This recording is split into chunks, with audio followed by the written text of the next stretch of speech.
Hi hello ನಮಸ್ತೆ ಎಲ್ಲರಿಗೂ ಸ್ವಾಗತ ಮತ್ತೊಮ್ಮೆ ನಮ್ಮ ಚಾನಲ್ಗೆ. ನೀವು ನೋಡ್ತಿರೋ ಹಾಗೆ ನಾನಿಲ್ಲೊಂದು ಲಡ್ಡು ರೆಸಿಪಿ ಮಾಡಿ ತೋರಿಸಿದ್ದೀನಿ. ಅದಕ್ಕಿಂತ ಮುಂಚೆ ನಮ್ಮ ಒಬ್ಬ ಸ್ವೀಟ್ ಸಬ್ಸ್ಕ್ರೈಬರ್ ರಿಕ್ವೆಸ್ಟ್ ಮಾಡ್ಕೊಂಡು ಒಂದು ಕಮೆಂಟ್ ಮಾಡಿದ್ದಾರೆ. ಅದನ್ನು ಓದುವಂಥ ಟೈಮು ಸುಜಾತ ಸತೀಶ್ ಅನ್ನೋರು. Hi ma'am, how are you? Varshini Gowda is my daughter. I am requesting you that August 15th is her birthday, so please wish her on her birthday. It's my humble request ಅಂತ comment ಮಾಡಿದ್ದಾರೆ.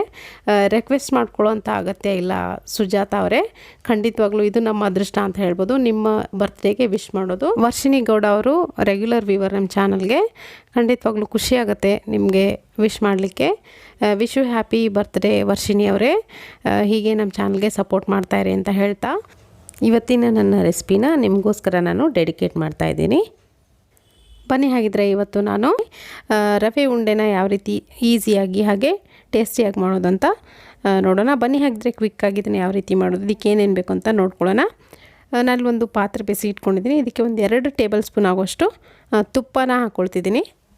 ತುಪ್ಪ ಕಾಯ್ತಿದ್ದಂಗೆ ಇದಕ್ಕೆ ನಾನಿಲ್ಲಿ ಗೋಡಂಬಿನ ಹಾಕ್ಕೊಳ್ತಿದ್ದೀನಿ. ನಿಮಗೆ ಇಷ್ಟ ಆಗಿರುವಂಥ ಯಾವುದೇ ಡ್ರೈ ಫ್ರೂಟ್ಸ್ನ ನೀವು ಇದರಲ್ಲಿ ಬಳಸ್ಬೋದು. ನಾನಿಲ್ಲಿ ಒಂದು ಅರ್ಧ ಕಪ್ ಆಗುವಷ್ಟು ಗೋಡಂಬಿನ ಹಾಕ್ಕೊಳ್ತಿದ್ದೀನಿ. ಇದನ್ನು ಚೆನ್ನಾಗಿ ಗೋಲ್ಡನ್ ಬ್ರೌನ್ ಆಗೋವರೆಗೂ ಈ ಥರ ತುಪ್ಪದಲ್ಲಿ ಚೆನ್ನಾಗಿ ಹುರ್ಕೊಳ್ಳಿ. ಇವಾಗ ಸ್ವಲ್ಪ ಗೋಲ್ಡನ್ ಬ್ರೌನ್ ಆಗ್ತಿದ್ದಂಗೆ ದ್ರಾಕ್ಷಿ ಕೂಡ ಹಾಕ್ಕೊಳ್ತಿದ್ದೀನಿ. ಒಣ ದ್ರಾಕ್ಷಿ ಅಂತ ಏನು ಕರಿತೀವಿ, ಅದನ್ನು ಕೂಡ ಒಂದು ಅರ್ಧ ಕಪ್ ಆಗುವಷ್ಟು ಹಾಕ್ಕೊಂಡಿದ್ದೀನಿ.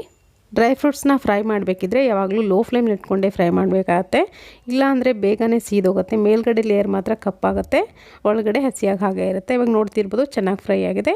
ಈ ಟೈಮ್ನಲ್ಲಿ ನಾನಿಲ್ಲಿ ಒಂದು 2 ಕಪ್ಪಷ್ಟು ರವೆಯನ್ನು ಹಾಕ್ಕೊಳ್ತಿದ್ದೀನಿ.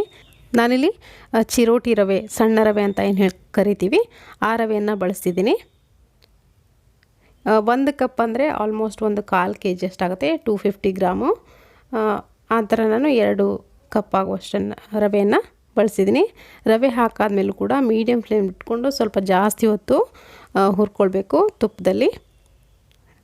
ಹುರಿತಾ ಚೆನ್ನಾಗಿರುವಂಥ ಪರಿಮಳ ಬರುತ್ತೆ, ಅಲ್ಲಿವರೆಗೂ ನೀವು ಇದನ್ನು ಹುರಿತಾನೇ ಇರಬೇಕು. ಹಸಿ ಆಗಿ ಹುರಿದ್ರೆ, ಬೇಗನೆ ಹುರಿದ್ರೆ ಚೆನ್ನಾಗಿ ಹುರಿಯಲ್ಲ ರವೆ, ಹಾಗೆ ಇರುತ್ತೆ ಹಸಿಯಾಗಿ, ಚೆನ್ನಾಗಿ ಬರಲ್ಲ ಉಂಡೆ. ಸೊ ಇವಾಗ ನೋಡ್ತಿರ್ಬೋದು ಕಲರ್ ಕೂಡ ಚೇಂಜ್ ಆಗಿದೆ. ಇವಾಗ ಗ್ಯಾಸ್ ಆಫ್ ಮಾಡ್ಕೊಳ್ತಿದ್ದೀನಿ. ಇದನ್ನು ಸೈಡಲ್ಲಿ ಎತ್ತಿಟ್ಕೊಳ್ಳೋಣ. ಇವಾಗ ಇನ್ನೊಂದು ಪಾತ್ರೆ ಬಿಸಿ ಇಟ್ಕೊಂಡು ಇದಕ್ಕೆ ನಾನಿಲ್ಲಿ 2 ಕಪ್ಪಷ್ಟು ರವೆಗೆ 1.5 ಕಪ್ಪಷ್ಟು ಸಕ್ಕರೆನ ಹಾಕ್ಕೊಳ್ತಿದ್ದೀನಿ. ಜಾಸ್ತಿ ಸಕ್ಕರೆ ಹಾಕಿದ್ರೂ ಕೂಡ ಉಂಡೆ ತಿನ್ನೋಕ್ಕಾಗಲ್ಲ. ಸೊ ನೋಡ್ತಿರ್ಬೋದು ಕಡಿಮೆ ಅಂದರೆ 2 ಕಪ್ಪಷ್ಟು ರವೆಗೆ 1.5 ಕಪ್ಪಷ್ಟು ಸಕ್ಕರೆ ಹಾಕ್ಕೊಳ್ತಿದ್ದೀನಿ. ಸಕ್ಕರೆ ಹಾಕ್ಕೊಂಡು ಸಕ್ಕರೆ ನೋಡ್ತಿರ್ಬೋದು ಇಲ್ಲಿ ಒಂದು 3/4 ಕಪ್ಪಷ್ಟು, 3/4 ಕಪ್ಪಷ್ಟು ನೀರನ್ನು ಬಳಸ್ತಿದ್ದೀನಿ. ನೀರನ್ನು ಜಾಸ್ತಿ ಹಾಕ್ಲಿಕ್ಕೆ ಹೋಗ್ಬೇಡಿ, ಸಕ್ಕರೆ ಮೇಲ್ಗಡೆ ಸ್ವಲ್ಪ ನೀರು ಇರಬೇಕಷ್ಟೇ, ಅಷ್ಟು ಮಾತ್ರ ನೀರು ಹಾಕ್ಕೊಂಡು ಸಕ್ಕರೆ ಚೆನ್ನಾಗಿ ಕರಗಾದ್ಮೇಲೆ ಇದನ್ನು ಒಂದು ಎಳೆ ಪಾಕ ಅಂತ ಏನು ಹೇಳ್ತೀವಿ, ಒಂದು ಎಳೆ ಪಾಕವರೆಗೂ ಬರೋವರೆಗೂ ಚೆನ್ನಾಗಿ ಬಾಯ್ಲ್ ಮಾಡ್ಕೊಳ್ಬೇಕಾಗತ್ತೆ. ತುಂಬ ಸರಳವಾಗಿರುವಂಥ ವಿಧಾನ ಅಂತ ಹೇಳ್ಬೋದು ಇದು ರವೆ ಉಂಡೆ ಮಾಡಲಿಕ್ಕೆ. ಮತ್ತೊಂದು ವಿಧಾನದಲ್ಲೂ ಕೂಡ ನಾನು ಮಾಡಿ ಆಲ್ರೆಡಿ ರವೆ ಉಂಡೆನ ಅಪ್ಲೋಡ್ ಮಾಡಿದ್ದೀನಿ, ನೀವು ಬೇಕಿದ್ದರೆ ಅದನ್ನು ಕೂಡ ಚೆಕ್ ಮಾಡ್ಕೊಳ್ಳಿ. ಲಿಂಕ್ ಬೇಕಿದ್ದರೆ ನಿಮಗೆ ಇಲ್ಲಿ ಐ ಕಾರ್ಡಲ್ಲಿ ಬಿಟ್ಟಿರ್ತೀನಿ ಅಥವಾ ಡಿಸ್ಕ್ರಿಪ್ಷನ್ ಕೂಡ ನಾನು ಮೆನ್ಷನ್ ಮಾಡಿರ್ತೀನಿ, ಅಲ್ಲಿ ನೀವು ಚೆಕ್ ಮಾಡ್ಕೊಳ್ಬೋದು. ತುಂಬ ಈಸಿಯಾಗಿ ಮಾಡ್ಬೋದು, ಯಾರಿಗೆ ಮಾಡೋಕ್ಕೆ ಬರಲ್ಲ ಅವರು ಕೂಡ ಈಸಿಯಾಗಿದ್ದನ್ನು ಮಾಡ್ಬೋದು ನೀವು. ಸೊ ಇವಾಗ ನೋಡ್ತಿರ್ಬೋದು ಸಕ್ಕರೆ ಎಲ್ಲ ಚೆನ್ನಾಗಿ ಕರಗಿ ಬಾಯ್ಲ್ ಆಗ್ತಾಯಿದೆ. ಈ ಥರ ಕುದೀತಾ ಇರಬೇಕಾದ್ರೆ ನಾವು ಆವಾಗವಾಗ ಪಾಕನ ಚೆಕ್ ಮಾಡ್ಕೊಳ್ಬೇಕು. ಈ ಥರ ಕೈಯಿಂದ ತೊಗೊಂಡು ಪಾಕನ ಎಳೆದ್ಬಿಟ್ರೆ ಎಳೆ ಥರ ಬರಬೇಕದು, ಒಂದು ಎಳೆ ಪಾಕ ಅಂತ ಏನು ಹೇಳ್ತೀವಿ, ಆಲ್ಮೋಸ್ಟ್ ಗೊತ್ತಿರುತ್ತೆ. ನೋಡ್ತಿರ್ಬೋದು ಇಲ್ಲಿ ಪಾಕ ತಗೊಳ್ಳಿಲ್ಲ ಅಂದರೆ ಉಂಡೆ ಕಟ್ಟೋಕ್ಕಾಗಲ್ಲ, ಅದಕ್ಕೋಸ್ಕರ ಚೆನ್ನಾಗಿ ಪಾಕ ಬರೋವರೆಗೂ ಚೆನ್ನಾಗಿ ಕುದಿಸ್ಕೊಳ್ಳಿ. ಪಾಕನ ಮೀಡಿಯಮ್ ಫ್ಲೇಮ್ ಇಟ್ಟು ಸ್ವಲ್ಪ ಹೊತ್ತು ಕುದಿಸ್ಕೊಂಡ್ರೆ ಆಯಿತು. ಇವಾಗ ನೋಡ್ತಿರ್ಬೋದು ಇದು ಪಾಕ ಬಂದಿದೆ, ಇದನ್ನು ಆಫ್ ಮಾಡ್ಕೊಳ್ತಿದ್ದೀನಿ ನಾನು. ಸೊ ಇವಾಗ ಈ ಹುರಿದಿಟ್ಕೊಂಡಿರುವಂಥ ರವೆ ಏನಿದೆ ಇದಕ್ಕೆ ನಾನು ಸ್ವಲ್ಪನೇ ಪಾಕನ ಹಾಕ್ಕೊಂಡು ಮಿಕ್ಸ್ ಮಾಡ್ಕೊಳ್ತೀನಿ. ಜಾಸ್ತಿ ಕೂಡ ಹಾಕ್ಲಿಕ್ಕೆ ಹೋಗ್ಬಿಡಿ, ಸ್ವಲ್ಪನೇ ಹಾಕ್ಕೊಂಡು ಮಿಕ್ಸ್ ಮಾಡ್ಕೊಳ್ತಾ ಹೋಗಿ. ಒಂದೊಂದು ಟೈಮ್ನಲ್ಲಿ ಪಾಕ ಜಾಸ್ತಿ ಆಗುತ್ತೆ, ಆವಾಗ ಈ ರವೆ ಏನಿದೆ ಪೂರ್ತಿ ನೀರಾಗುತ್ತೆ. ಅದಕ್ಕೋಸ್ಕರ ಸ್ವಲ್ಪ ರವೆನ ಈ ಥರ ಮಿಕ್ಸ್ ಮಾಡ್ತಾ ಪಾಕನ ಹಾಕ್ಕೊಳ್ಳಿ. ರವೆ ಹುರಿದಿರೋದಾಗಿರೋದ್ರಿಂದ ಈ ಪಾಕ ಕೂಡ ಬಿಸಿಯಾಗಿರೋದ್ರಿಂದ ಚೆನ್ನಾಗಿ ಅರಳ್ಕೊಳ್ಳುತ್ತೆ. ನೀವು ಹೇಗೆ ಪಾಕ ಹಾಕ್ತೀರೋ ಅಷ್ಟು ಚೆನ್ನಾಗಿ ಅರಳ್ಕೊಳ್ಳುತ್ತೆ. ಸೊ ಇವಾಗ ನಾನು ಇಷ್ಟು ಪಾಕವನ್ನು ಹಾಕಿದ್ದೀನಿ. ಈ ಥರ ಕನ್ಸಿಸ್ಟೆನ್ಸಿ ಇದ್ದರೆ ಸಾಕು ನಿಮಗೆ. ರವೆ ಹಾಕಿ ಎಲ್ಲ ಮಿಕ್ಸ್ ಆದಮೇಲೆ ಇದನ್ನು ಒಂದ್ಸರಿ ಚೆನ್ನಾಗಿ ಮಿಕ್ಸ್ ಮಾಡಿಕೊಂಡು ನಾನು ಇದಕ್ಕೆ ನಾನಲ್ಲಿ ಕಾಯಿ ತುರಿನ ಹಾಕ್ಕೊಳ್ತಿದ್ದೀನಿ. ಅಂದರೆ ಕಾಯಿ ತುರಿ ಅಂದರೆ ಒಣ ಕೊಬ್ಬರಿ ಏನಿರುತ್ತೆ ಅದನ್ನು ತುರಿದು ಹಾಕ್ಕೊಳ್ತಿದ್ದೀನಿ. 1 ಕಪ್ಪಷ್ಟು ಒಣ ಕೊಬ್ಬರಿ ಕೂಡ ತುರಿದು ಹಾಕ್ಕೊಂಡಿದ್ದೀನಿ.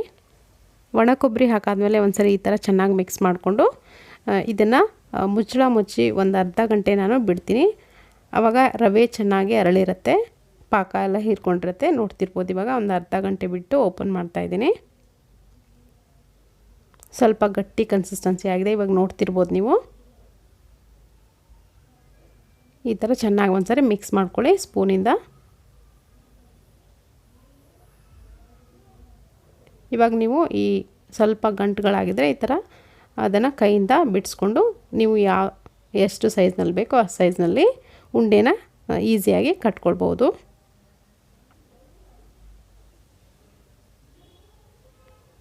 ತುಂಬ ಟೇಸ್ಟಿಯಾಗಿರುತ್ತೆ. ನೀವು ಈ ವಿಧಾನದಲ್ಲಿ ಒಂದ್ಸರಿ ಖಂಡಿತವಾಗ್ಲೂ ಮಾಡಿ ನೋಡಿ, ಹೇಗಿತ್ತು ಅಂತ ಅಭಿಪ್ರಾಯ ತಿಳಿಸಿ.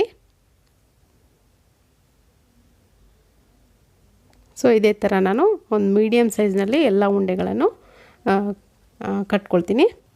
ಸುಮಾರು 20ರಿಂದ 25 ಉಂಡೆಗಳು ರೆಡಿಯಾಗಿದೆ. ಒಂದು ಅರ್ಧ kg ರವೆಗೆ ತುಂಬಾ ಟೇಸ್ಟಿಯಾಗಿ ಬಂದಿತ್ತು ನಾನು ಮಾಡಿದ್ದಾಗ. ಖಂಡಿತವಾಗ್ಲೂ ಈ ರೆಸಿಪಿ ನಿಮಗೆ ಇಷ್ಟ ಆಗಿದೆ ಅಂದ್ಕೊಳ್ತೀನಿ. ಇಷ್ಟ ಆಗಿದ್ರೆ ಒಂದು ಲೈಕ್ ಒತ್ತೋದನ್ನು ಮರಿಬೇಡಿ. ಹಾಗೆ ನನ್ನ ಚಾನಲ್ಗೆ ಯಾರ್ಯಾರು ಸಬ್ಸ್ಕ್ರೈಬ್ ಆಗಿಲ್ವೋ ದಯವಿಟ್ಟು ಸಬ್ಸ್ಕ್ರೈಬ್ ಆಗೋದನ್ನು ಕೂಡ ಮರಿಬೇಡಿ. Thank you.